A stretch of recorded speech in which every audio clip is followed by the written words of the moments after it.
ಮಾನ್ಯ ಸಭಾಧ್ಯಕ್ಷರೇ, ಉತ್ತರವನ್ನು ಒದಗಿಸಲಾಗಿದೆ.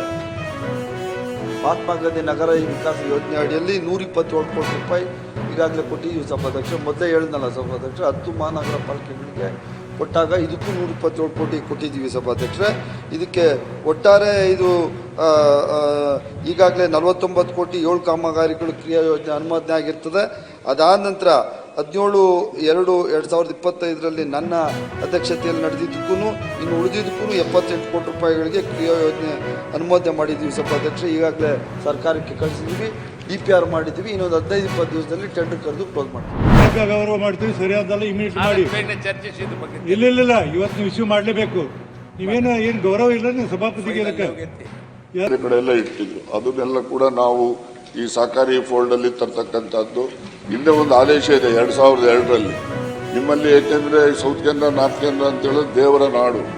ಅಲ್ಲಿರ್ತಕ್ಕಂಥ ಡೆಪಾಸಿಟ್ ಅಲ್ಲಿ ಅವರಲ್ಲಿರ್ತಕ್ಕಂಥ ಹಣ ಏನಿದೆ 50% ಆದ್ರೂ ಸಹಕಾರ ಸಂಸ್ಥೆಗಳಲ್ಲಿ ಇಡಬೇಕು ಅಂತಕ್ಕಂಥ ಸರ್ಕಾರಿ ಆದೇಶ ಇದ್ರೂ ಕೂಡ ಕೆಲವು ಕಡೆ ಅದನ್ನು ಕಠಿಣವಾಗಿ ನಾವು ಜಾರಿ ಮಾಡಲಿಕ್ಕೆ ಸಾಧ್ಯ ಆಗಿಲ್ಲ. ಈ ಎಲ್ಲ ಹಿನ್ನೆಲೆಯಲ್ಲಿ ಬಹಳಷ್ಟು ಹಣದ ಲಭ್ಯತೆ ಕೊರತೆ ಇರೋದ್ರಿಂದ ನಾವು ಸಂಪೂರ್ಣವಾಗಿ ರೈತರಿಗೆ ಬೇಕಿರ್ತಕ್ಕಂಥ ಸಾಲ ಸೌಲಭ್ಯಗಳನ್ನು ಕೊಡ್ತಕ್ಕಂಥ ಸಾಧ್ಯ ಇಲ್ಲ. ಮುಂದಿನ ದಿನಗಳಲ್ಲಿ ಕಠಿಣವಾಗಿ ನಾವು ತೀರ್ಮಾನಗಳನ್ನು ತೆಗೆದುಕೊಂಡು ಎಲ್ಲ ರೈತರಿಗೂ ಕೂಡ ದೊರಕುವ ರೀತಿಯಲ್ಲಿ ಕ್ರಮ ತೆಗೆದುಕೊಳ್ತೀವಿ.